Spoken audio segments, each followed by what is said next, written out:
ભરૂચ લોકસભા બેઠક પર આજરોજ ચૂંટણી ચિત્ર સ્પષ્ટ થઈ ગયું છે।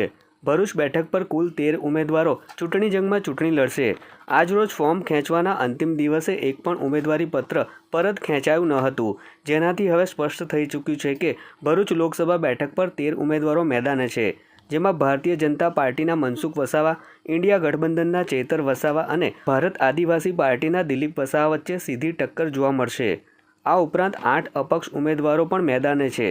આ સાથે જ બહુજન સમાજ પાર્ટી અને માલવા કોંગ્રેસના ઉમેદવારો પણ ચૂંટણી લડશે।